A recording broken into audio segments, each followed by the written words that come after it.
Buenos días, adelante. Hoy nos acompaña Ariadna Montiel, secretaria de Bienestar. Vamos a hablar de los avances de los programas de bienestar y también de la iniciativa que envió en su momento el presidente Andrés Manuel López Obrador el 5 de febrero para hacer los programas de bienestar constitucionales. Nos va a dar toda la información de en qué momento está este proceso, quiénes votaron a favor, quiénes votaron en contra. Y cualquier pregunta relacionada con este tema tan importante, pues aquí está Ariadna. Y luego ya pasamos a preguntas. Adelante.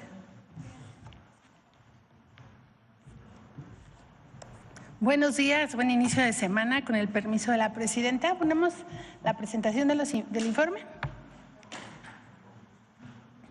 ¿Cómo vamos con los nuevos programas que tenemos en responsabilidad? Como ustedes saben, la pensión para mujeres bienestar, adelante. Hasta el momento se han registrado 766,825 mujeres. La meta de aquí al 31 de noviembre es 1,200,000 mujeres, de tal manera que les invitamos a seguirse registrando. Recuerden que hay un calendario por letras para que se les dé mejor atención. Tenemos dispuestos 2,600 módulos para el registro de las mujeres. Adelante.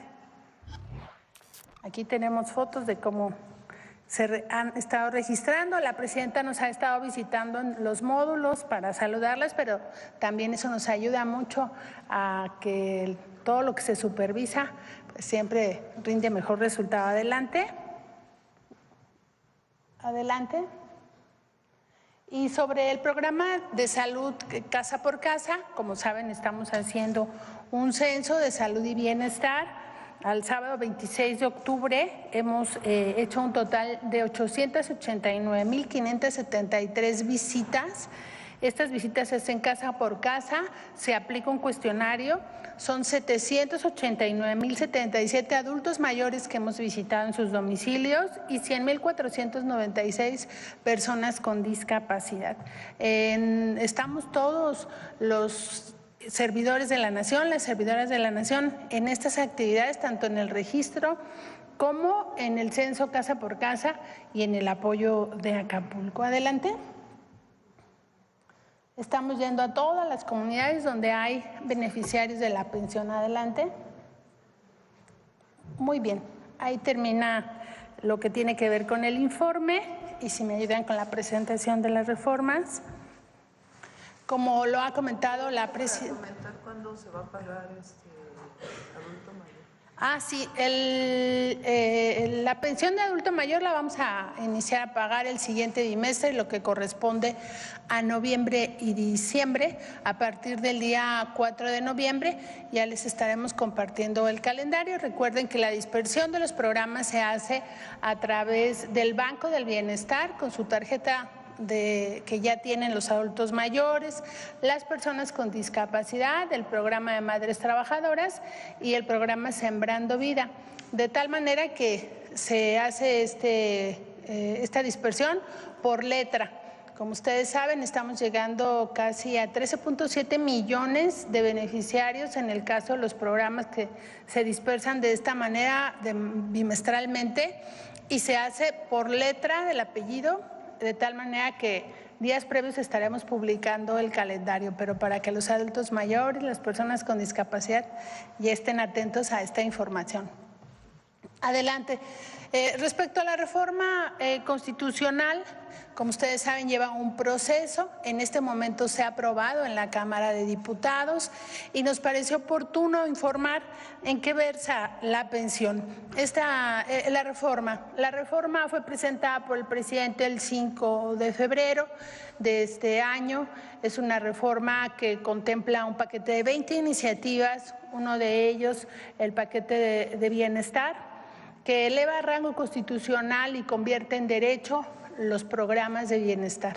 Y eso nos da mucho gusto porque nos permite pues seguir avanzando en la construcción de estos derechos. La presidenta en su toma de protesta habló de la República Fraterna y de los programas de bienestar que implementaría en su gobierno, pero este también es un gran paso, convertirlos en un derecho que nos permita quitar cualquiera de las prácticas del pasado que se vivieron en los gobiernos anteriores, y ya las personas están empoderadas conociendo que es un derecho lo que hoy reciben a través de un programa de bienestar.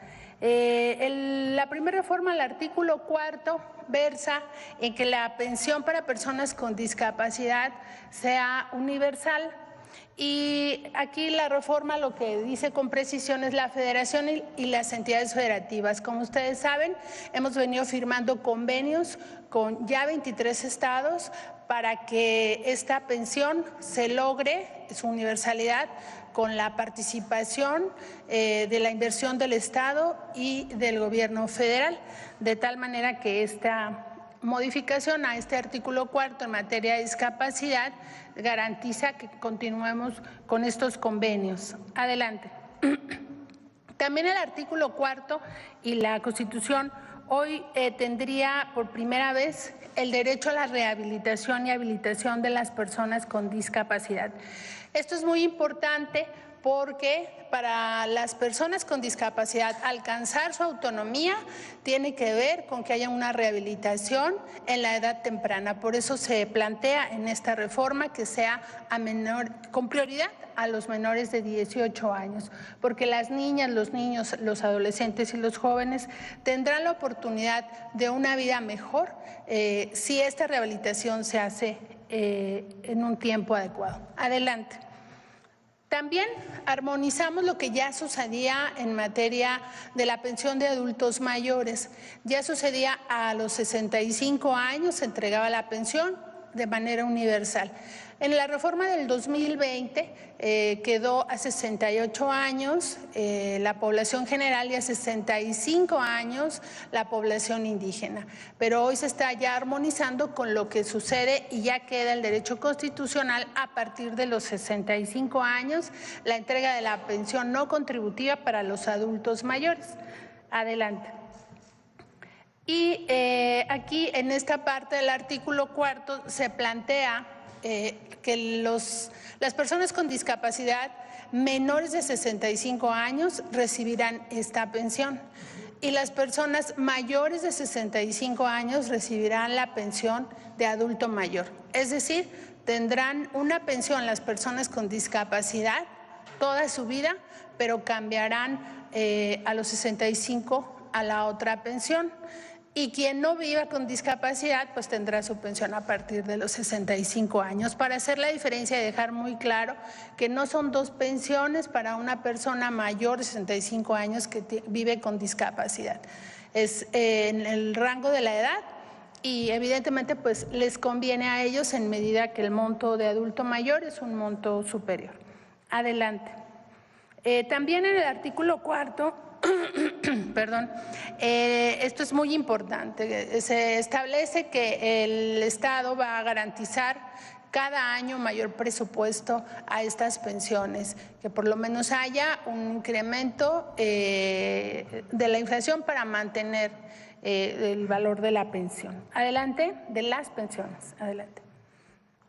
En el caso de la reforma al artículo 27 se estableció lo que es el programa Sembrando Vida, que al texto constitucional dice que es un jornal seguro, justo y permanente para los campesinos que cultiven sus tierras con árboles frutales, maderables y especies que requieren ser procesadas, que son productos agroindustriales como el café, como el cacao, como el achiote, de tal manera que este programa quede a nivel de la Constitución. Sembrando Vida, que ha dado muchos frutos y muy buenos resultados, hoy se convierte en un derecho para nuestras sembradoras, sembradores, campesinos, campesinas. Adelante.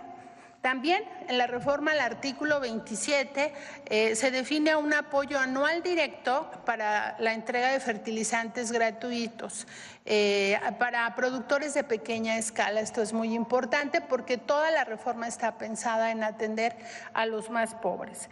También se plantea el mismo apoyo para los pescadores de pequeña escala. Adelante.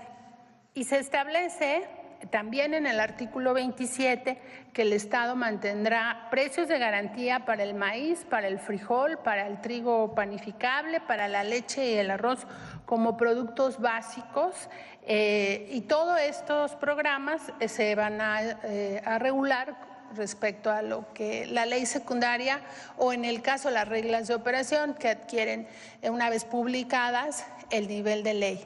De tal manera que esta reforma ha contemplado garantizar el derecho a los 30 millones de beneficiarios que hoy reciben un programa de bienestar. Las becas de educación media superior ya están contenidas en el artículo 4 como un derecho para los jóvenes, de tal manera que se ha ido avanzando. Y también la presidenta envió la propuesta para hacer un derecho, la pensión para las mujeres, que hoy estamos registrando y que es un nuevo programa. Es cuanto, presidenta. Buenos días. ¿Cómo votaron? ¿No lo traen? Ah, sí. Algo importante. Miren, esta discusión va en la Cámara, va a pasar al Senado y posteriormente de su aprobación, que hacemos votos porque así sea, pasará a la aprobación de los por lo menos 17 congresos locales. En el Congreso en la Cámara de Diputados fue aprobado en lo general por todos los partidos y en lo particular tuvo el voto en contra de Acción Nacional. Nosotros hemos venido planteando que los programas de bienestar se constituyan en un derecho para eliminar cualquier vicio que pudiera existir, no ahora, porque tenemos la firme convicción que los programas los hemos conducido de manera correcta, pero para que queden protegidos fundamentalmente para la gente y también en su operación. Y consideramos que el consenso que se alcanzó en lo general pues es un buen mensaje para la gente, fundamentalmente para el pueblo de México. Para quienes votan en contra en lo particular de todo, pues es como votar en contra en lo general, ¿no? Yo creo y considero que en los debates y en la contraposición de ideas pues es legítimo, pero esta es una reforma que busca el bienestar del pueblo y sobre todo de los más pobres, y quitar la posibilidad de un uso distinto de estos programas. Le damos fortaleza a los ciudadanos. Hoy tenemos amparos, que alguna omisión por parte nuestra, el ciudadano se ampara y le resolvemos. ¿Por qué? Porque ya está consciente de su derecho y es lo que queremos que con esta reforma se proteja. Y nos da mucho gusto que haya una mayoría, pero nos gustaría que hubiera un consenso general, porque en un discurso se dice que se apoyan los programas y en otro discurso después se arrepienten y luego votan en contra. Nosotros desde aquí hacemos un llamado para que pues se haga esta reforma, se cumpla. No tenemos duda que se aprobará, porque sabemos que los legisladores tienen este amor por el pueblo, pero es muy importante decir que esta reforma nos pone nos coloca en dónde estamos parados frente a la gente, porque considero que es la reforma de bienestar la que materialmente tiene una retribución inmediata para la población, para garantizar su bienestar. Y se demostró también, con esto concluyo, que el modelo que se está implementando, que estableció el presidente López Obrador y que se está fortaleciendo de manera muy importante con la presidenta, el modelo que estamos implementando ha demostrado que es el método para reducir la pobreza. Y no solamente es la entrega de los programas, el incremento al salario mínimo, que es muy importante, y toda la generación de empleos y hay recursos porque se combate la corrupción, porque tenemos un gobierno austero y todo el modelo que se enmarca en el humanismo mexicano ha demostrado que es la ruta para combatir la pobreza. Y estamos convencidos que esta reforma ayudará a la población y lo dejará pues permanente hacia adelante. Gracias. Bueno, nada más para cerrar esta información, los programas de bienestar que hizo, que planteó, que generó el presidente Andrés Manuel López Obrador, pensión universal adulto mayor, las becas a jóvenes de preparatoria que ya estaba, el programa Sembrando Vida, el programa de fertilizantes gratuitos, el programa de apoyo a personas con discapacidad, Sembrando Vida y fertilizantes gratuitos, de apoyo al campo, apoyo a los pescadores, a los pequeños pescadores, y los precios de garantía van a ser constitucionales. Ya se aprobaron en la Cámara de Diputados. El día que se aprobaron puse aquí un video del presidente del PAN que habían aprobado en lo general los programas en la Cámara de Diputados, el PAN, y puse el video porque él había dicho que no estaban de acuerdo con los programas sociales. Pues resulta que votaron en lo general, pero en lo particular votaron en contra. En pocas palabras, el PAN votó en contra de los programas de bienestar en la Cámara de Diputados. Entonces es importante que quede registrado en la memoria de las y los mexicanos, porque en campaña se dijo que estaban a favor, después dijeron que estaban en contra, después dijeron que estaban a favor y ahora pues ya votaron de que están en contra. Entonces, primero es importante que eso quede registrado. Segundo, es muy importante que los programas sean constitucionales. Pasan de ser programas sociales, programas de bienestar, que dependen de la voluntad de un presidente, de una presidenta, a ser derechos constitucionales. Es decir, cualquier presidente o presidenta que venga después de nosotros tiene que cumplirlos, porque están en la Constitución. Y al estar en el cuarto constitucional los convierten en derechos. Eso es muy importante porque durante todo el periodo neoliberal, lo que eran derechos del pueblo de México los convirtieron en mercancías y en privilegios. Los derechos fundamentales, la educación, la salud y otros derechos. Son dos visiones distintas. La visión del neoliberalismo, que no cree en los derechos del pueblo de México o en los derechos de los pueblos. Ellos creen solo en el libre mercado y que las mercancías y el libre mercado va a permitir que la gente prospere. Nosotros creemos que debe haber libre mercado, que debe haber inversión privada, que debe haber empresarios, por supuesto no ligados a la corrupción, pero también creemos que debe haber derechos que el Estado debe garantizar. La educación es un derecho, desde el preescolar hasta el posgrado. El acceso a la salud es un derecho del pueblo de México. El acceso a la vivienda es un derecho. Es decir, los mínimos satisfactores para el bienestar de un mexicano o una mexicana deben ser derechos. Un salario justo es un derecho. Todas y todos los mexicanos deben vivir con lo mínimo indispensable.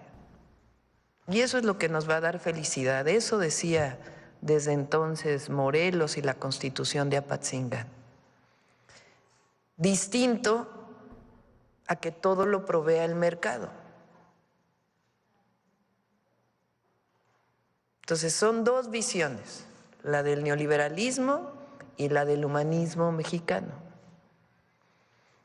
Y el que los programas de bienestar, más allá de la educación, del acceso a la salud, de la vivienda, la pensión adulto mayor sea un derecho, el apoyo que deben tener los campesinos, pequeños productores, sea un derecho, el apoyo para poder reforestar el país a través de un programa de bienestar sea un derecho establecido en la Constitución, es un avance muy significativo que muestra que México tiene un modelo propio de desarrollo, que lo ha decidido el pueblo de México, que está de acuerdo y que vamos a seguir avanzando con él. Y que hay quien no está de acuerdo, pero que después no haya engaños de que sí están de acuerdo cuando en realidad votaron en contra. Entonces, que quede muy claro que en este caso Acción Nacional votó en contra de los programas sociales en la Cámara de Diputados. Entonces, ese es el avance y como ven también mujeres, pensión mujeres bienestar, va muy avanzado. Van a ser un poco más de 1 millón de mujeres que reciban en el 2025 los apoyos. También las asambleas de estudiantes de secundaria van muy avanzadas. Y el programa de salud casa por casa para adultas y adultos mayores. El censo, pues tiene apenas 700,000 personas más o menos visitadas, ¿verdad? 900,000 personas visitadas. Queremos terminar en diciembre. Obviamente el que nuestros compañeros y compañeras servidores de la nación hayan estado en Guerrero, en Chiapas, atendiendo la emergencia del huracán John, pues ha retrasado un poco, pero van a ser censados todos y a partir de enero, febrero ya sobrepasamos también los médicos y enfermeras apuntados en el programa, por mucho. Vamos a orientarlos también a IMSS Bienestar para que puedan, si algunos de ellos no tienen empleo, poder tener empleo. Pero va a empezar el próximo año la visita de salud casa por casa a adultas y adultos mayores. Bueno, esa es la… A ver, dudas del programa si quieren y luego, a ver, la compañera y luego aquí adelante. Buenos días, Liliana Noble de Pulso Saludable. Si alguien que tiene discapacidad recibe el apoyo de discapacidad, cuando cumple los 65 cambia y recibirá el de adulto mayor. Entiendo porque son montos diferentes, pero la duda es a partir de qué edad se puede tomar en cuenta la discapacidad, porque tengo entendido que hay un rango de edad, es decir, algunos adultos mayores todavía no pueden, ¿no? Gracias. Gracias. Justamente la reforma nos va a ayudar a que podamos otorgar esta pensión de los 0 a los 64 años. Es justo lo que se plantea. El presidente estableció la pensión de 0 a 30 años y de 30 a 64 no es universal en todo el país, lo es donde los gobernadores han firmado el convenio con la Federación y han puesto la mitad de los recursos para cubrirlo. De esta manera estamos ya llegando a 1,5 millones de personas con discapacidad que viven en esta condición y tienen la pensión. Entonces, la reforma nos va a ayudar a fortalecer que sea de 0 a 64 años y a partir de ahí a 65 la pensión de adultos mayores. Gracias. Adelante.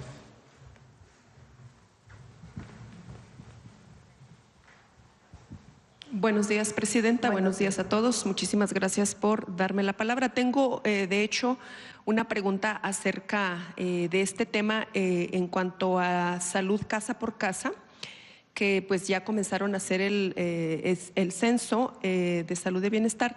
Mas, sin embargo, Presidenta, a la par está habiendo digamos, una campaña en contra de este programa, que incluso están enviando mensajes de WhatsApp y en varias redes a los adultos mayores diciéndoles que no den su información y que no le abran la puerta a los que los van a censar, que porque es un plan comunista para quitarles sus propiedades y algunas otras cosas. Entonces creo que sí sería una buena oportunidad para que usted aclare esto y que pueda guiar a los adultos mayores que pues están siendo confundidos por estos mensajes que les están llegando, y de hecho pues nos han llegado ya varios de distintas partes del país que están preocupados por esto. Qué bueno que lo preguntas. Justo ayer me informó Ariadna. Sí están enviando mensajes de WhatsApp, confundiendo con este mensaje de que queremos quitarle sus viviendas y falso. Es un cuestionario para conocer la condición socioeconómica de las y los adultos mayores y su condición de salud. Eso nos va a dar una idea general de cómo atender a las y los adultos mayores. Hay personas que viven en lugares apartados, en zonas rurales, que están siendo visitados, y que si viven en un lugar tropical, por ejemplo, pues pueden tener, donde hay dengue, por ejemplo, pueden tener posibilidad de tener dengue. Entonces se hace un cuestionario general por si llegan a tenerlo o son vulnerables al mosquito pues del dengue en esta situación. Hay otras personas que tienen dolores de cabeza o tienen algunos síntomas. Hoy vamos a pasar, por cierto, un video de vida saludable sobre ello, y no saben que tienen presión alta. Entonces, al hacer el cuestionario, pues ya va a haber una información previa para que cuando llegue el médico o la enfermera, enfermero, puedan ya tener una información sobre la persona. Es voluntario contestar al cuestionario, no es obligatorio. De todas maneras, todas y todos van a recibir la visita, y depende de las personas, pues abrirles las puertas para poder ser atendidos. Pero es un programa de bienestar para poderles ayudar, y no tiene nada que ver con quitarles su casa o todas estas barbaridades que se están diciendo falsamente a través del WhatsApp. Entonces, que no tengan temor, es algo para bien. Depende mucho de este cuestionario, si por ejemplo van a recibir una visita cada 15 días o cada mes, por si tienen algún problema de salud, o cada 2 meses, si son personas sanas y que sencillamente requieren una visita cada 2 meses para poder revisar sus signos vitales. Muchísimas gracias, Presidenta, por esa aclaración. Y también, como usted sabe, este fin de semana el expresidente Evo Morales pues sufrió un atentado en contra de su vida, pues tuvo que huir, incluso su chofer recibió impactos de bala, y pues quisiéramos saber cuál es su opinión y si usted pues condena estos actos, y de hecho que también pues medios allá en Bolivia pues han querido decir que es un autoatentado, y cuál es su opinión. Muchas gracias. Por supuesto que lo condenamos, nuestra solidaridad con Evo Morales, y siempre un llamado a evitar la violencia, siempre. Que sea la paz y la definición política. La política está para eso, para evitar la violencia.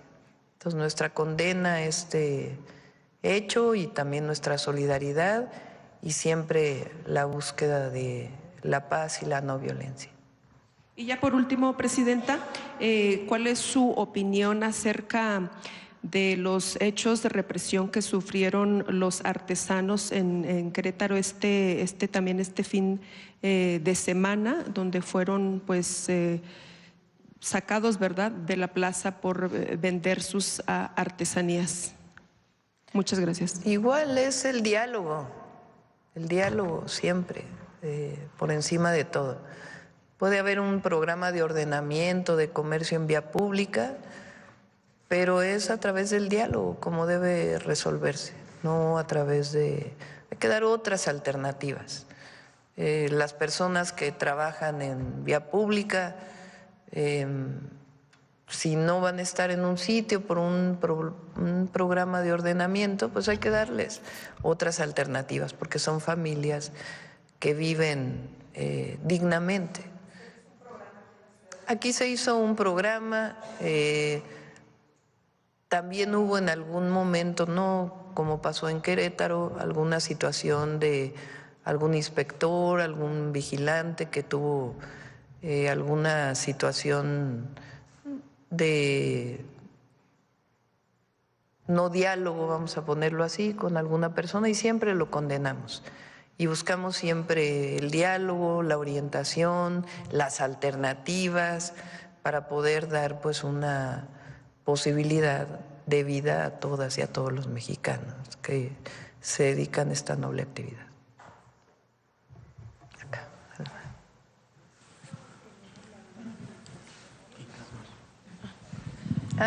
Ahora vamos a pasar la imagen del cuestionario para que se conozcan. Presidenta, buenos días. Alma Muñoz de La Jornada. A propósito de lo de Querétaro, quisiera pedirle su opinión sobre el caso de esta niña que está acusada y que a su violador inclusive le están pidiendo que le resarza el daño. Sí, está en contacto Citlali con la familia, no estamos de acuerdo y estamos en contacto con la familia para poder apoyar tanto legalmente como en lo que se requiera. ¿Piden una investigación a fondo o qué es lo que pretenden? Pues el apoyo. Yo creo que no se debe criminalizar, y menos a una niña de 14 años. Gracias. Y sobre, temas muy parecidos, en el caso de La Jornada traemos que mujeres de zonas pobres son extorsionadas sexualmente por piperos a cambio de agua aquí en la Ciudad de México. ¿Tiene alguna información sobre este asunto? Sí, lo leí en la mañana, no tenía información sobre ello, pues que se investigue. El agua es un derecho y si se están dando casos así, pues debe atenderse. Entonces, primero que se investigue para ver si es que está ocurriendo realmente esta situación y pues ahí con la jefa de gobierno pues que se tomen cartas en el asunto. Clara es una mujer muy sensible y estoy segura que lo va a atender. Gracias. Y sobre los hechos de violencia ocurridos ahora en Mazatlán, ¿qué le informaron en el gabinete? Sí, Sinaloa tiene pues una situación especial, ustedes la conocen,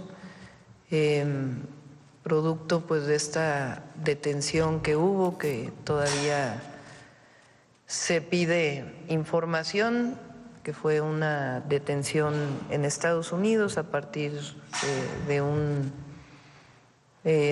proceso que no está muy claro todavía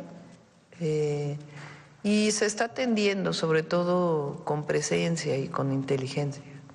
El día de mañana es el informe de seguridad y se puede dar más información sobre el caso de Sinaloa y otras entidades de la República. La última pregunta de mi parte es su opinión sobre el regreso de Iberdrola al sistema mexicano eléctrico tras la aprobación de nuevas reglas para el uso de baterías de almacenamiento de energía. Se dice que con esto finaliza el litigio que con esta firma tenía el expresidente AMLO. ¿Qué información tiene? Vamos a presentar muy pronto el Plan Nacional de Energía. Con la reforma constitucional que estamos ya por firmar, puede ser el día de mañana o el miércoles, tiene que pasar ya pasó por los congresos, ya es mayoría, y tiene nada más que declarar constitucional el Congreso de la Unión para poder pasar a la firma para su publicación en el Diario Oficial de la Federación. Esta reforma constitucional es muy importante, es regresarle al pueblo de México, a Pemex y a Comisión Federal de Electricidad. Es hasta cierto punto una reversión de una parte de la privatización de Pemex y CFE que se sufrió con la reforma del 2013.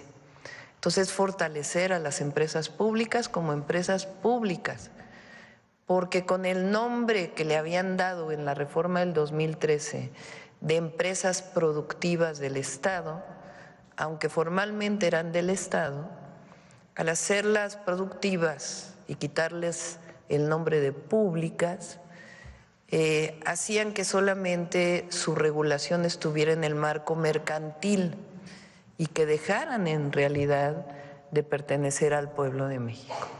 Entonces, una reforma muy importante. Eso no significa que no haya inversión privada. Esencialmente lo que se está planteando es fortalecer la empresa pública y que en particular en Comisión Federal de Electricidad esté a cargo al menos del 54% de la generación eléctrica. Así se planteó también por el presidente López Obrador.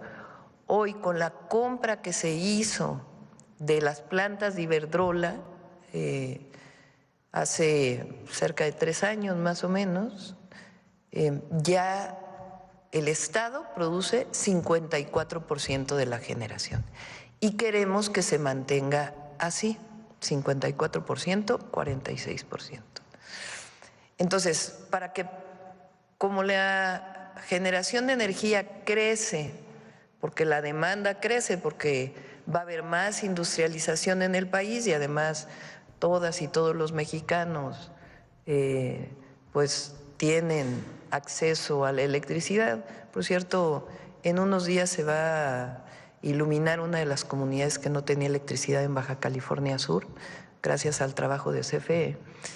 Pero queremos que todas y todos los mexicanos tengan acceso a la electricidad de manera económica, viable y de buena calidad. Y además va a haber industrialización. No crece, San Juanico se llama. Si me voy a detener un segundo en esto.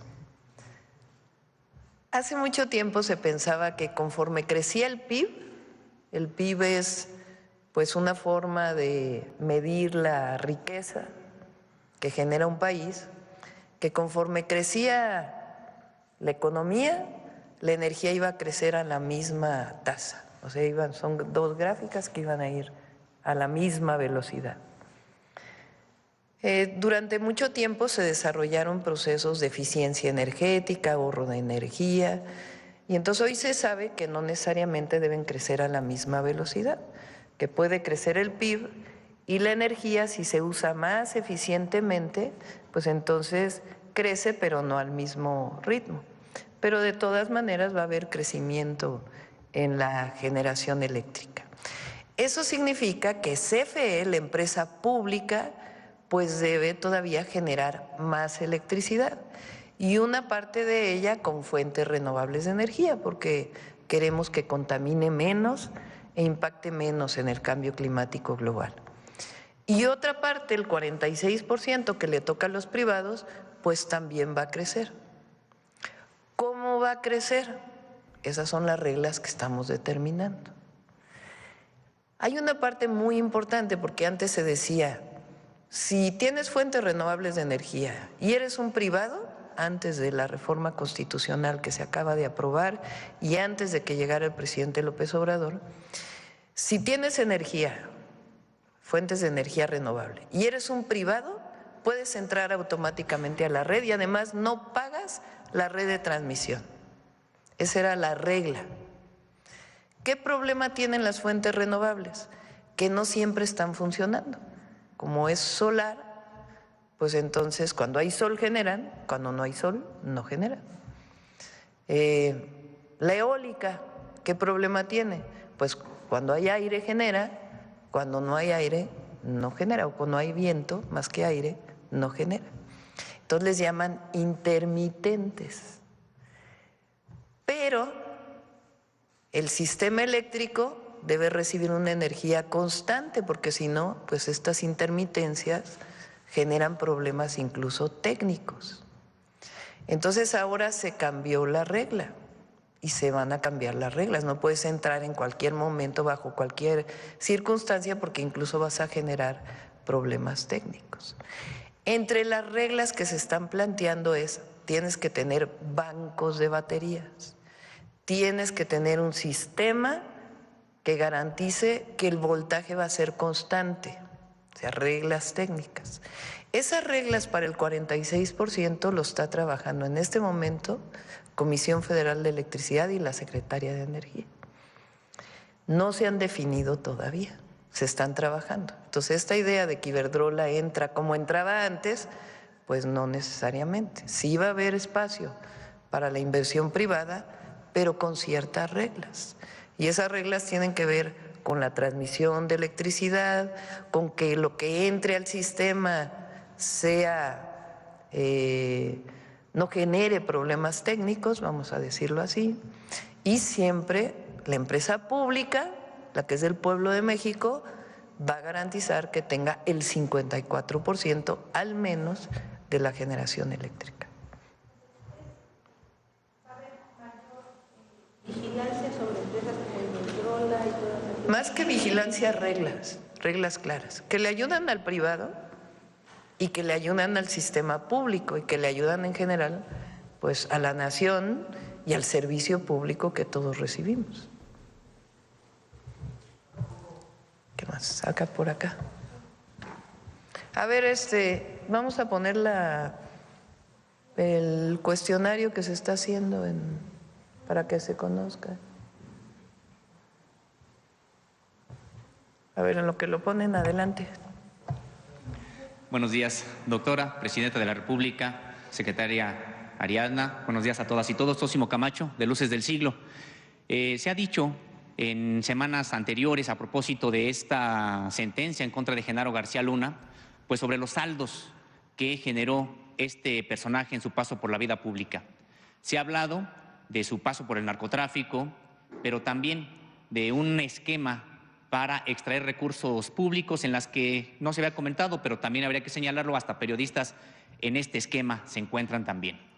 Pero lo que no se ha dicho prácticamente nada son sobre los saldos sociales de la persecución que generó contra movimientos campesinos, contra movimientos estudiantiles, contra movimientos incluso de colonos y de trabajadores, porque Genaro García Luna se formó en el CISEN, donde se le enseñó que todo campesino que se organiza es sospechoso de subversión. En ese sentido, persiguió prácticamente de manera obsesiva a la organización campesina de la Sierra del Sur de Guerrero. Incluso sobrevivientes de la masacre de Aguas Blancas después fueron perseguidos por Genaro García Luna, a instancias incluso también de algunos empresarios poderosos que estuvieron, pues que fueron muy cercanos al propio Genaro García Luna.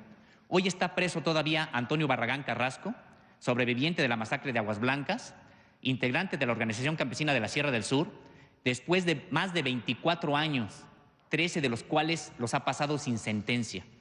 ¿Qué se puede hacer, presidenta, para atender este tipo de saldos que todavía estamos viviendo en este país y que corresponden al periodo de Genaro García Luna? Sí, qué bueno que lo mencionas y lo vamos a revisar. Vamos a revisar este caso y otros casos. En efecto, durante ese periodo los movimientos sociales se asumían como criminales cuando eran producto de una injusticia. Entonces vamos a revisar el caso de Antonio Barragán y le voy a pedir a la secretaria de Gobernación que tome este caso. Muy amable, presidenta. Y también en otro caso, precisamente saldos de este tipo, este fin de semana se cumplieron 13 años de una ejecución extrajudicial en contra de un tesista de la Universidad Nacional Autónoma de México, activista, él también estudiante de la Facultad de Filosofía y Letras, Carlos Sinué Cuevas Mejía. Se cumplieron 13 años de esta ejecución y de la cual no avanzan prácticamente ya las investigaciones. Lo que se pudo averiguar ha sido prácticamente gracias por el tesón de la propia madre, Lourdes Mejía, que ha tocado puertas, ha recibido pues también la cerrazón de muchas, el desprecio, a veces los insultos, pero gracias a ella se pudo averiguar que en la ejecución de este estudiante se encontraban dos patrullas. Hay videos que lo acreditan. 2 patrullas, una de ellas en el momento de la ejecución se fue, regresó como si apenas se enterara del asunto, y también a propósito de las investigaciones generadas en la Fiscalía de la Ciudad de México, se pudo acreditar la presencia de integrantes del Ejército Mexicano, de inteligencia. Se pudo acreditar también que este alumno había sido ya acosado al interior de la Universidad Nacional Autónoma de México por personajes vinculados pues al propio Ejército Mexicano. En ese sentido, comentarle, Presidenta, que las investigaciones ya no avanzan, se ha tocado prácticamente con pared, hay destrucción de pruebas, videos que la Universidad Nacional Autónoma de México dice que perdió o que quedaron obsoletos, bitácoras de policías que supuestamente se perdieron en una inundación, es decir, una serie de destrucción de pruebas que hasta el momento no avanza estas investigaciones. ¿Qué le puede decir usted a la señora Lourdes Mejía y a quienes están buscando justicia en este caso? Lo revisamos también. Voy a pedir a Rosa Isela que pueda entrar en contacto. Muy amable, muchas gracias. Gracias. A ver, por acá.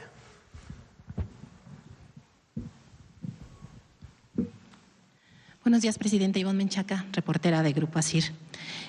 Preguntarle, este fin de semana hubo manifestaciones de juezas en la Ciudad de México y la ministra presidenta de la Suprema Corte, Norma Piña, pues alegó que hubo pues ataque en contra de las juezas que las encapsularon y que fue pues una violación a su libertad de expresión, en fin. Entonces, bueno, pues saber su opinión, Presidenta. Sí, ayer vi las fotografías en las redes sociales y le pedí, después salieron unos videos, pero se los pedí al gabinete, no sé si está por ahí el video.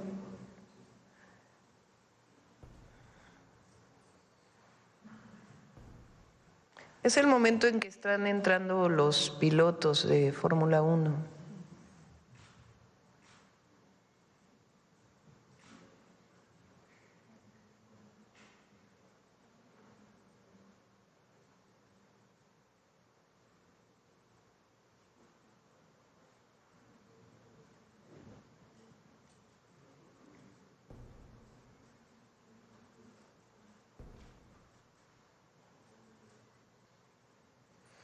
Entonces, si se fijan, es un momento en donde están entrando y después de inmediato es liberado el encapsulamiento, vamos a decir, es abierto el encapsulamiento.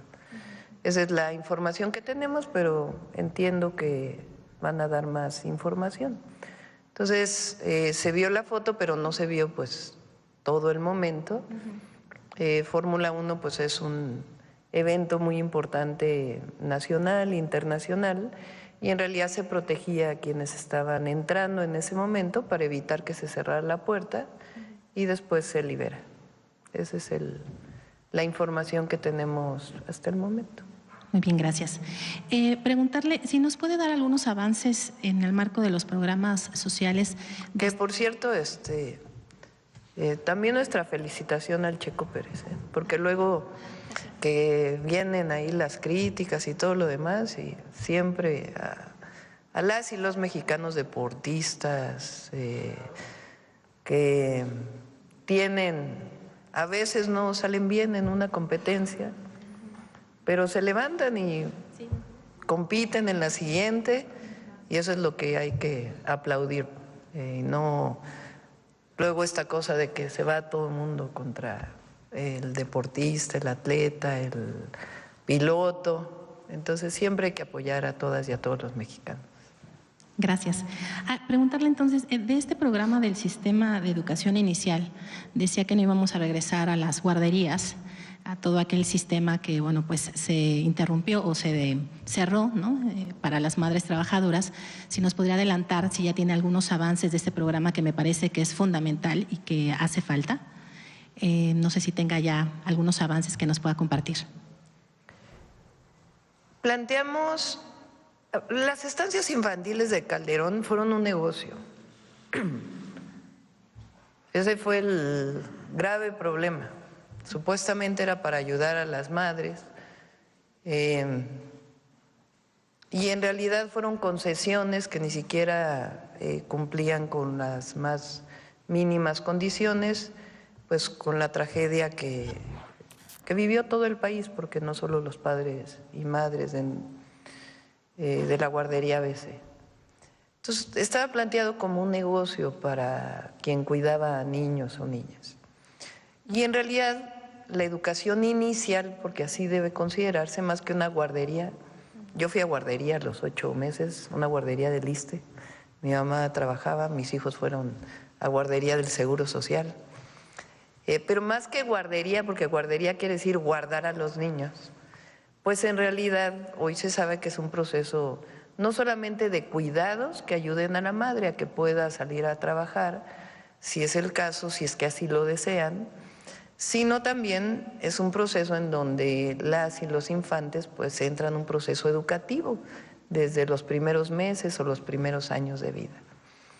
El Instituto Mexicano del Seguro Social tiene sus propias guarderías, aunque en realidad entró un proceso de concesión en aquella época. El ISSSTE también subrogó prácticamente todas sus estancias infantiles, sus guarderías. Y ahora queremos entrar a un esquema como parte de esto que se llama el Sistema Nacional de Cuidados. ¿Qué quiere decir el Sistema de Cuidados? Las mujeres nos hemos dedicado a los cuidados, que no debería ser solo así, porque la pareja, hay distintas parejas en nuestro país, pero la pareja, pues ambas deberían dedicarse a los cuidados, no solamente uno de la familia, para que pudieran compartirse el trabajo del hogar. Pero en general los cuidados han recaído en las mujeres. Cuidamos a los hijos, garantizamos que la casa esté bien, si alguien se enferma somos las mujeres quienes los cuidamos, si tenemos un hijo con discapacidad o algún familiar con discapacidad somos las mujeres las que los cuidamos, y es un trabajo difícil, complejo y en general poco reconocido y bueno, no está remunerado además. Entonces, este sistema de cuidados lo que busca es que el Estado pues pase también a generar las condiciones para que las mujeres podamos tener igualdad de condiciones. Si así lo deseamos, porque también hay quien dice, ahora van a obligar a que… No. Es voluntario, obviamente. Si una mujer tiene la necesidad o el deseo de salir a trabajar, aunque tenga hijos pequeños, pues que tenga la posibilidad de dejarlos en algún lugar bien cuidados, en una escuela. Este es un proceso porque requiere recursos, no lo podemos hacer de la noche a la mañana. Entonces lo que nos planteamos es que podamos atender en particular en el inicio a 2 poblaciones. Una es la población de mujeres que han trabajado en la maquila, en particular en Ciudad Juárez, porque hay una deuda histórica con las mujeres de Juárez, por lo que se llamó en su momento las muertas de Juárez y esta vivencia que tuvieron las mujeres en Juárez, pues en realidad por la sola condición de ser mujeres. Y particularmente en muchas zonas fronterizas donde se abrió el trabajo para la maquila, se fueron familias, muchas mujeres, porque se empleaba o se emplea a las mujeres, y a veces las mujeres tienen hijos y no tienen dónde dejarlos, y los hijos a veces permanecen solos, muy pequeñitos en las casas. Entonces esa deuda histórica queremos cubrirla empezando por Ciudad Juárez. Entonces estamos trabajando con el Instituto Mexicano del Seguro Social y con el DIF para que a través de estas 2 instituciones pueda trabajarse en distintos esquemas. Hay que hablar con las y los trabajadores del IMSS para poder generar nuevos esquemas de cuidados. Y las otras poblaciones muy vulnerables son las y los jornaleros agrícolas. Son quizás los más pobres del país. Son familias completas que viajan por temporadas, a veces del otro lado de la frontera, pero muchas veces dentro del país. Viajan de Oaxaca a Sinaloa o a otros estados de la República. Sinaloa es uno de los estados, pero no solo, inclusive en el propio Oaxaca hay quien contrata, o en el Estado de México o en otros lugares. Y a veces esas familias trabajan incluso con los hijos o no tienen en dónde dejar. Se ha avanzado un poco y se avanzó con el presidente López Obrador, pero hay que avanzar más todavía. Entonces, esas son las dos poblaciones que queremos atender con prioridad y al mismo tiempo ir desarrollando el sistema de cuidados, que si se fijan también la pensión adulto mayor puede considerarse como parte de un sistema de cuidados. El salud casa por casa también es parte de un sistema de cuidados, pero el apoyo a las mujeres en particular, para que podamos dejar a nuestros hijos e hijas en un lugar bien cuidados y que aprendan, pues es algo que tenemos que ir avanzando poco a poco.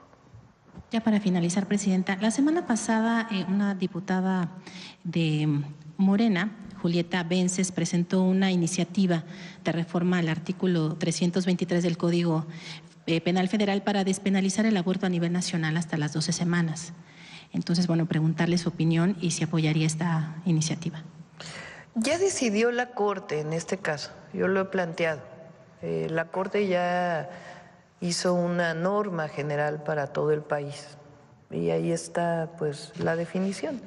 Y ya cada entidad de la República, hay muchas entidades que han despenalizado, pero la Corte ya tiene una orientación en este caso.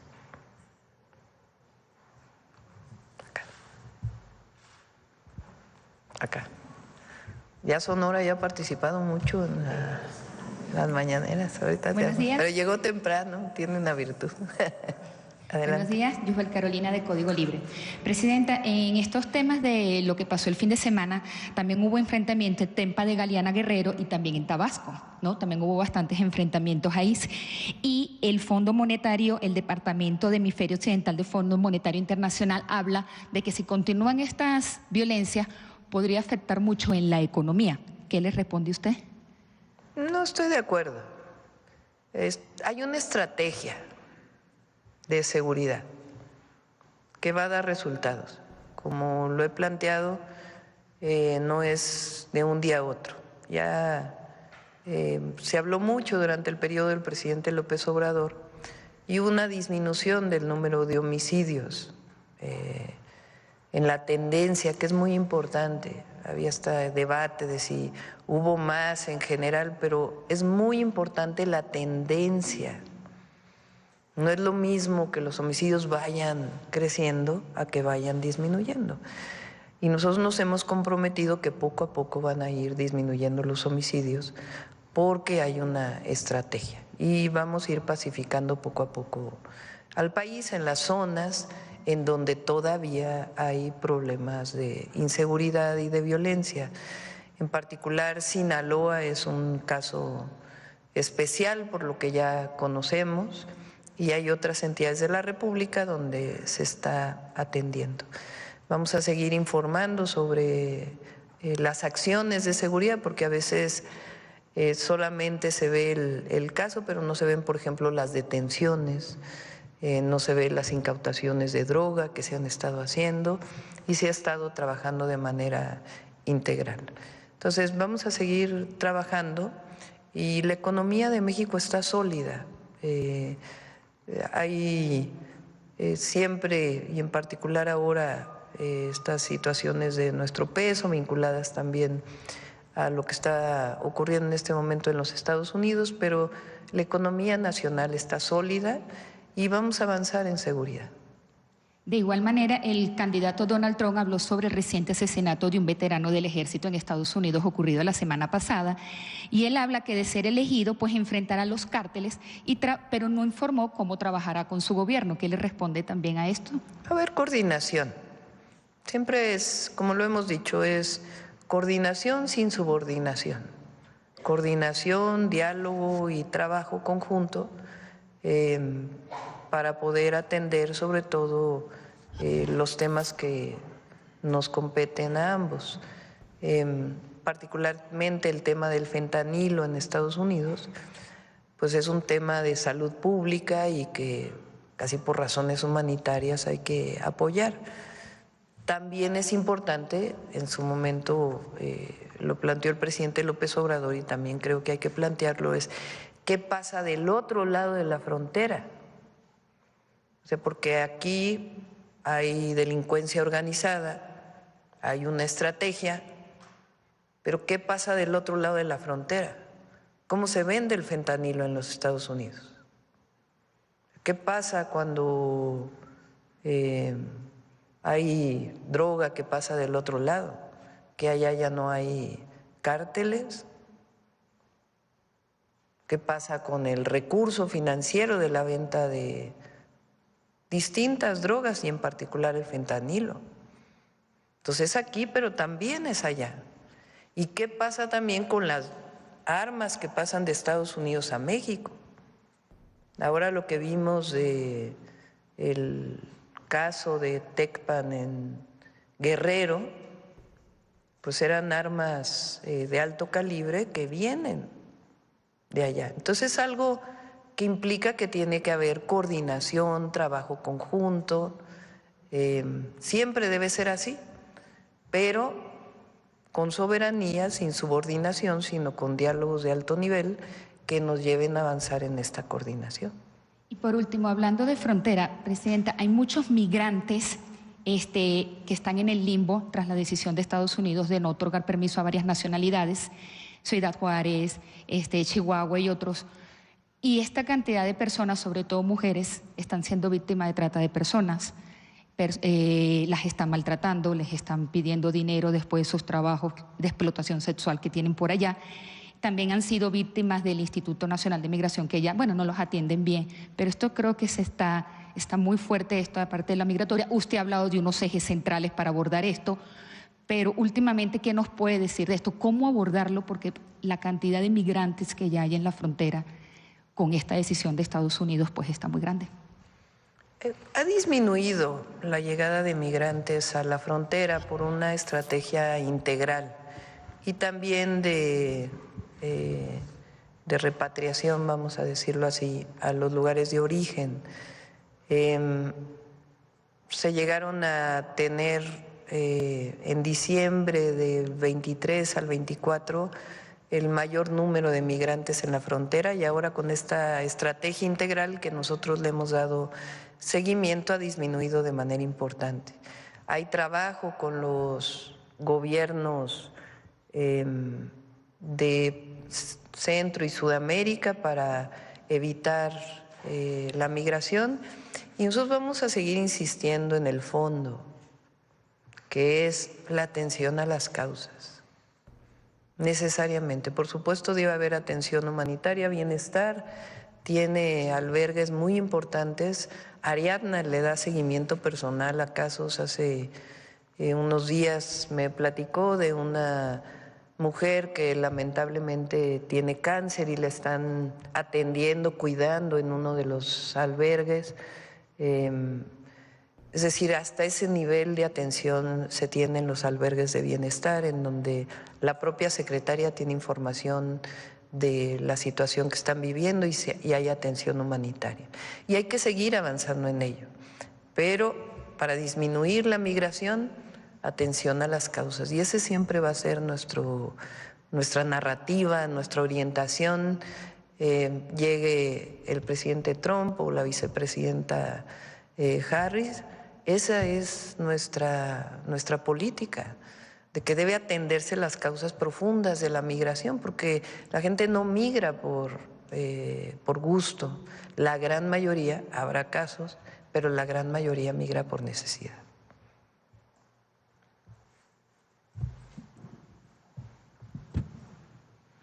Buenos días, Presidenta. Jesús Pérez, de Revolución 3.0. El mundo debe saber de la violencia, el narcoterrorismo y la destrucción de la democracia en México. Marco Cortés, este fin de semana, hablando de la doble vida de la que estaba hablando ahorita del PAN, mi primera pregunta sería, ¿cómo reacciona a este boletín de Acción Nacional? Y la segunda, hablando de la pacificación del país, ¿Ha considerado pactar con el crimen organizado? Desde luego no en los términos en los que lo hizo Genaro García Luna, sino como lo propuso un diputado de Morena, Manuel Espino, no sé, amnistía, focalizar algún diálogo con algunas células, no sé. Es la primera pregunta. Sí. En el primer caso, pues hay mucha hipocresía, ¿no? El PAN, el general, el conservadurismo es muy hipócrita. Porque no dice nada de García Luna y dicen que ahora hay narcoterrorismo. Y ya habría que leer exactamente lo que quiere decir en las legislación internacional y nacional, lo que eso significa, que no tiene nada que ver con lo que está pasando. De hecho, ellos lo dicen porque lo que buscan es intervención. O sea, de ese tamaño es su falta de amor a México. Son como los conservadores del siglo XIX que fueron a llamar a Europa para que hubiera un emperador, Maximiliano. Es lo mismo. Entonces, nosotros tenemos estrategia y vamos a dar resultados. Se va a ir viendo poco a poco. Y tiene que ver con atención a las causas y con disminuir la impunidad. Son los dos ejes centrales. Pero no dicen nada. Ah, bueno, sí se andan peleando, ¿verdad? Unos reivindican a García Luna y otros no. Que resuelvan ahí sus problemas internos. Pero hay mucha hipocresía. A ver, atender a las causas quiere decir apoyar a la gente humilde. Que por cierto también dijeron que nosotros decíamos que la pobreza la estábamos equiparando a la delincuencia. Falso, falso, falso. No tiene nada que ver.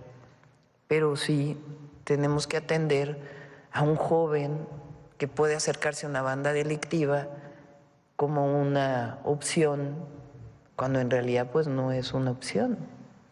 Entonces hay que atender las causas. Y ellos votan en contra de los programas sociales. Ahora sí, de nuevo mostraron lo que son. Entonces son dos proyectos de nación, dos muy distintos. El de la corrupción, el de los privilegios, el de la represión, el del intervencionismo, el de la guerra contra el narco, que es la derecha, y otro proyecto que es el que representamos nosotros y el que la mayoría del pueblo de México quiere. Se mostró el 2 de junio, que es el de por el bien de todos, primero los pobres, es el de la construcción de la paz, es el de la democracia, es el de las libertades, es el del respeto a la vida, es el del amor al prójimo, es el creer que la felicidad no viene del dinero, del poder, sino viene de el estar bien con uno, el estar bien con los demás. Es el del humanismo mexicano frente al neoliberalismo, frente a la corrupción. Son dos proyectos. Entonces, esos dos proyectos, afortunadamente el pueblo de México hoy es muy consciente y lo que quiere pues es seguir construyendo sobre la base de la fraternidad y no del odio. Es el odio de ellos frente al amor del pueblo. Son dos proyectos. Entonces, ellos van a seguir en lo mismo y nosotros construyendo una patria digna, solidaria, fuerte. Entonces, esa es la disputa. Nada más que ahora, pues, la mayoría del pueblo está consciente de que lo que quieren no son dádivas en la época de elecciones, sino derechos. Esa es la gran diferencia. Entonces, pues ellos van a seguir con eso. ¿Y la otra pregunta era? La propuesta del diputado Manuel Espino de entablar... No, nosotros no vamos a negociar con delincuentes. Nosotros vamos a seguir construyendo paz, atendiendo las causas y con cero impunidad. Siguiendo en el mismo tema, este fin de semana también trascendió un editorial de Desde la Fe, a una semana del homicidio de Marcelo Pérez en Chiapas, y bueno, ha habido varias expresiones, la ONU, el Papa Francisco, incluso el Departamento de Estado, pero destaco esta porque Carlos Aguiarretes, quien es el que está detrás de esto, de la Arquidiócesis Primada de México, reprochó que ya se habían hecho denuncias, que no se atendieron al sacerdote, pero insistió en que se deben exigir acciones efectivas y sentencia con esta frase: la violencia ya no se aguanta. ¿Qué le responde a la Iglesia Católica? Bueno, yo creo que todos estamos consternados por el asesinato del padre Marcelo Pérez y ya hay una detención y se sigue investigando y vamos a seguir trabajando en ello. Repito, con dos políticas distintas. No vamos a regresar a lo de antes, porque no llevó a nada. De hecho, aunque digan lo que digan, la guerra contra el narco lamentablemente sigue teniendo parte de sus consecuencias hasta ahora. Y en último tema, esta semana, el 31 de octubre, se cumple la fecha para integrar los comités de evaluación para la selección. Ya estamos trabajando en ello. ¿Ya tiene los perfiles? ¿Nos puede adelantar algunos nombres? No, todavía no.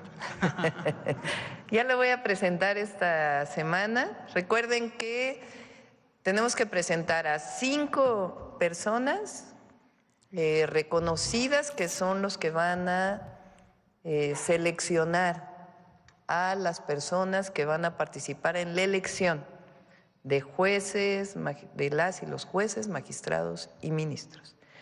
Lo mismo tiene que hacer el Congreso, 5. Y lo mismo tiene que hacer la Corte, presentar a 5. Y a partir de ahí vamos a abrir canales públicos para que sea muy transparente el proceso.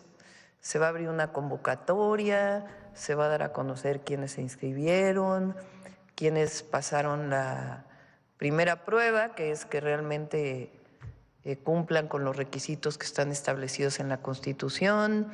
Si hay entrevistas por parte de la comisión, van a ser públicas, no va a haber nada en lo oscurito. Eso es por parte del Ejecutivo de la Presidenta lo que hemos planteado, es decir, si son 5 personas y se va a entrevistar a quienes van a participar primero en la tómbola y luego en la elección. De la Comisión Sonora Estados Unidos, así se llama ahora, se reeditó, antes era Sonora Arizona exclusivamente. Y mire, me llamó mucho la atención el formato porque está planteando esta comisión un nuevo esquema de asociación regional. El tema es que se busca sacar partido de las enormes ventajas competitivas que tiene mi estado, sobre todo en el tema de energías renovables, el tema que tiene también con la amplia disponibilidad de recursos minerales, recursos naturales también, y el tema de la logística. El embajador de Estados Unidos, Ken Salazar, me dijo por ahí que es el tiempo de América del Norte, y obviamente esta visión incluye, por supuesto, la parte de México, ¿no? Somos un país del hemisferio norte, al final de cuentas. Y la gobernadora Kathy Hobbs, que es la gobernadora de Arizona, asintió justamente cuando yo le planteé una pregunta. Le dije algo muy simple, le dije: el gobierno de México está apostando muy fuerte por nuestra región, por Sonora, está desarrollando un enorme proyecto de infraestructura de transportación ferroviaria, justamente para promover la movilidad terrestre. Van a vincular al centro del país con su estado, con Arizona, a través de Nogales. Entonces la pregunta para ella fue en su momento si estaría ella dispuesta e interesada en promover el desarrollo también de una conexión vía ferrocarril hacia las ciudades de Arizona, Tucson y Phoenix en particular. La gobernadora dijo que sí, que incluso pues ella gestionaría en su momento la posibilidad de establecer esta vinculación hacia el estado de Arizona, y evidentemente esto vincularía pues a todo el sistema ferroviario de los Estados Unidos con México. Mi pregunta en particular, Presidenta, es justamente cómo ve este modelo de asociación, qué expectativas le plantea, bueno, que ahora los Estados Unidos estén hablando de que es el momento de América del Norte y que México es un actor fundamental en esta nueva dinámica que se está abriendo. Sí, muy bien ahí el gobernador Durazo, la verdad, ha hecho un gran trabajo para el desarrollo del Plan Sonora. Estados Unidos hizo una orientación para que los semiconductores, que muchos de ellos se fabrican en Asia, particularmente en Taiwán, comenzaran a producirse en Estados Unidos. Y uno de los lugares que ha tenido un boom en este sentido es Arizona. Sonora complementa muy bien. Entonces, por eso este vínculo pues, es importantísimo, y eso requiere infraestructura, requiere apoyo, requiere algunos incentivos que hemos estado platicando con el gobernador Durazo. Entre otros el ferrocarril que planteas, hay también una carretera que está planteada incluso, digamos, fuera de la parte de semiconductores, como parte de un plan turístico hacia Puerto Peñasco. Hay varios proyectos que están planteados. Nosotros vamos a hacer, el próximo año iniciamos la de Bavispe Nuevo Casas Grandes, que es muy importante también por su conexión a Chihuahua, Ciudad Juárez. Continuar la carretera de Guaymas a Chihuahua. Entonces hay varios proyectos de infraestructura y ahí vamos a apoyar en todo lo que se requiera. Y en efecto, nosotros hemos planteado que esta idea de que el proteccionismo es de cualquiera de los presidentes que gane, de que todo lo que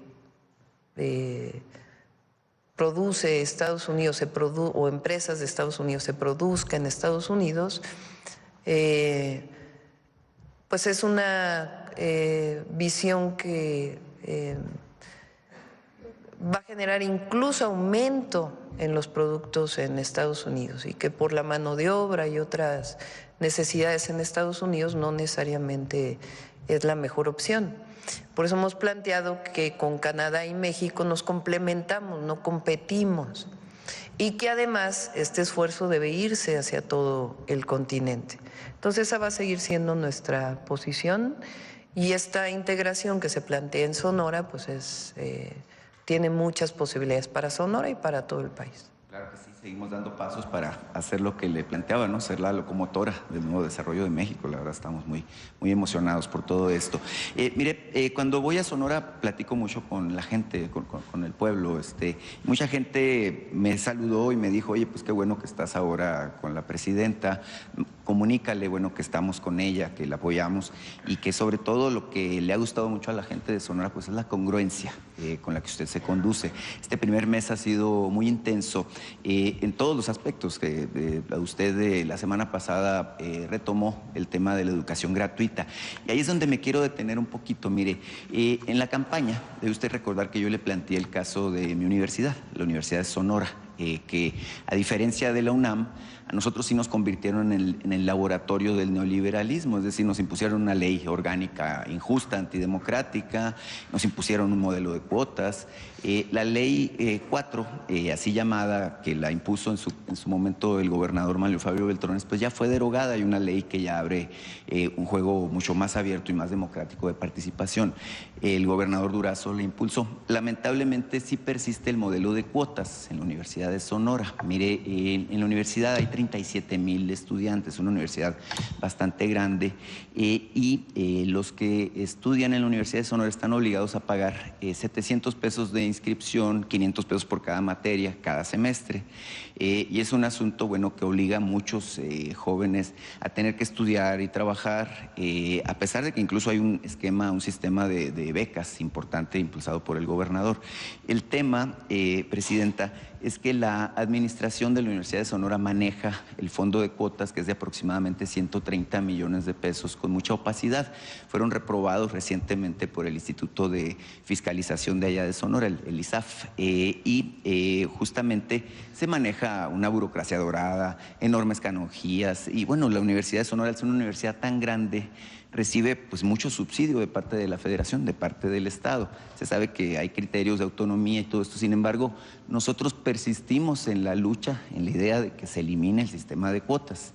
Preguntarle, ateniéndome a esta lógica de que la educación no puede ser una mercancía, a la congruencia con la que usted se conduce, si estaría dispuesta a apoyar esta eliminación de las cuotas universitarias, que pues ya tienen si mal no recuerdo, 33 años vigentes, y frenando justamente el acceso de muchos jóvenes que quisieran estudiar en la Universidad de Sonora. Sí, ya está en la Constitución.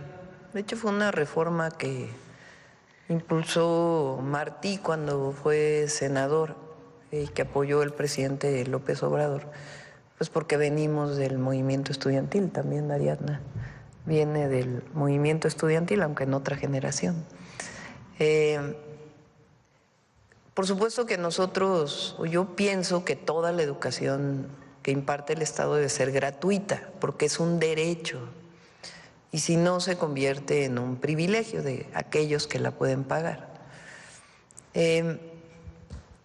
Lo vamos a hacer por partes. Primero, ampliar las universidades Rosario Castellanos, la Universidad Nacional Rosario Castellanos, la Universidad de la Salud, la gratuidad a partir del siguiente periodo en el Instituto Tecnológico, el TECNM, el Tecnológico Nacional de México, el POLI. Vamos a ir por partes porque representa recursos. En el caso de las universidades autónomas,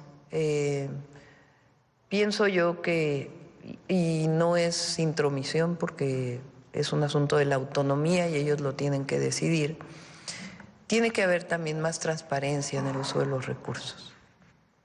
Creo yo que los recursos públicos deben usarse con austeridad. ¿Cuánto se va a la burocracia universitaria? ¿Cuánto se va directamente a los profesores? ¿Cuánto a las actividades sustantivas, docencia, investigación, difusión de la cultura? Porque hay universidades, y repito, depende de la autonomía, es un asunto de ellos hacer sus propios mecanismos de austeridad republicana. Esa es mi opinión. Entrar a un proceso también pues de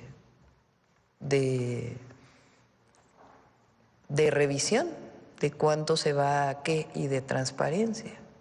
Entonces no es alguna universidad en particular, depende de ellos, pero creo que finalmente es recurso del pueblo de México y para recibir más recursos pues también es importante que haya más transparencia, ¿no? Entonces vamos a iniciar nosotros con estas universidades. Ya dijimos que son 330,000 espacios de las universidades y en realidad se requieren cerca de 1 millón de lugares nuevos en la educación superior, poco más de 1 millón. Entonces nosotros vamos a cumplir con una tercera parte. Claro y que sí. Nos vamos a dedicar mucho a media superior también. Claro que sí. La Universidad de Sonora pues, es una universidad, le digo, muy grande, es muy importante para el desarrollo de Sonora y se forman profesionistas de todas las índoles y es una escuela que tiene formación de cuadros de primer nivel que se integran justamente en estos procesos de los que hablamos. Fíjese, solamente ateniéndome al tema de la transparencia, pues la rectora gana más que usted, la rectora de la Universidad de Sonora, ¿no? Y creo que pues eso no es correcto. Entonces es importante que se le haga una revisión y un llamado de atención en ese sentido. Por último, nada más preguntarle si ya decidió cuándo va a Sonora, porque pues, tenemos la expectativa de recibirla ahora sí en noviembre. Sí, ya vamos. Este fin de semana es Día de Muertos, entonces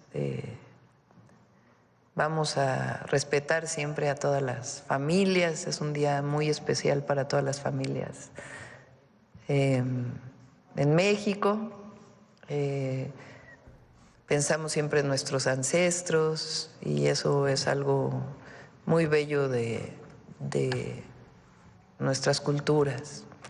Entonces no vamos a salir este fin de semana y el otro fin de semana ya iniciamos. Tenemos muchas cosas por inaugurar,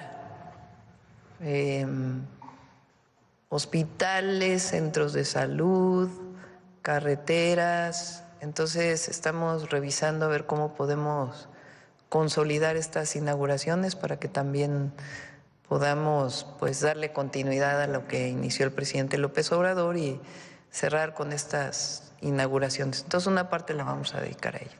Bueno, vamos a cerrar, ya son 9:12, dije que más tiempo, pero ya mañana. A ver, ¿quieren que haya mañanera el viernes? Levante la mano quien quiere que haya mañanera el viernes. Levante la mano quien quiere vacaciones. Hay muchas abstenciones. Bueno, vamos a decidirlo, ya les informamos mañana.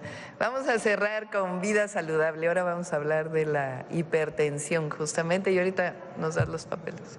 Adelante. Todas las personas tenemos derecho a una vida saludable. Y uno de sus principales enemigos es la hipertensión arterial. El 29% de las personas en México viven con hipertensión. Alrededor de 50,000 personas en nuestro país fallecen por este padecimiento cada año. El 44% de ellas no sabe que la padece y no han sido diagnosticadas. Pero, ¿qué es la hipertensión arterial? Cuando es bombeada por el corazón, la sangre ejerce presión sobre las arterias. Cuando esa presión es excesiva, el corazón debe trabajar más y se pueden generar daños en tejidos. Estos efectos pueden ser dolor de cabeza intenso, mareos, hemorragias nasales, zumbido de oídos, visión borrosa, dolor en el pecho o tener los tobillos hinchados. Si la hipertensión no es tratada a tiempo, puede tener consecuencias fatales, como infartos, insuficiencia cardíaca, embolias y daño cerebrovascular, falla de riñones y problemas de visión. ¿Y cómo podemos prevenirla? Come frutas y verduras. Bájale a la sal, grasas saturadas, alcohol y alimentos procesados. Toma al menos 8 vasos de agua simple. Haz más ejercicio y mantén un peso corporal moderado. Comparte esta información, cuídate y cuida a las demás personas, porque la vida saludable está al alcance de todas y todos. Alimenta bien tu vida.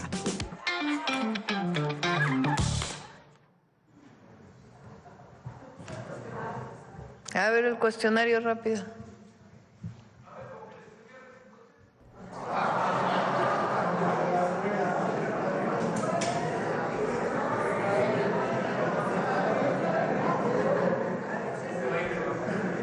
No, yo voy a estar aquí trabajando. A ver, ¿quieres muy rápido para terminar? Gracias, buenos días. ¿Qué se pregunta en el cuestionario? Bueno, se recuperan los datos personales del adulto mayor, de la persona con discapacidad y en su caso de quien lo cuida. Tomamos algunos datos de la vivienda, si es propia, si es rentada y demás, porque la Secretaría de Desarrollo Urbano nos pidió poder tener esta información para un posible... de quienes detentan hoy la vivienda, principalmente los mayores, son quienes son los titulares, por eso se puso lo de la vivienda, que es lo que anda circulando en los WhatsApps. Educación, ¿qué nivel educativo tienen? El ingreso económico, las relaciones familiares y red de apoyo, si la familia los visita, si están solos. Hemos encontrado un número importante de personas solas en estado de abandono y eso es una tarea importante que vamos a realizar.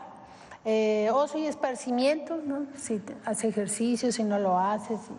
Violencia y discriminación, si tienen si han vivido este proceso en su familia o en la comunidad.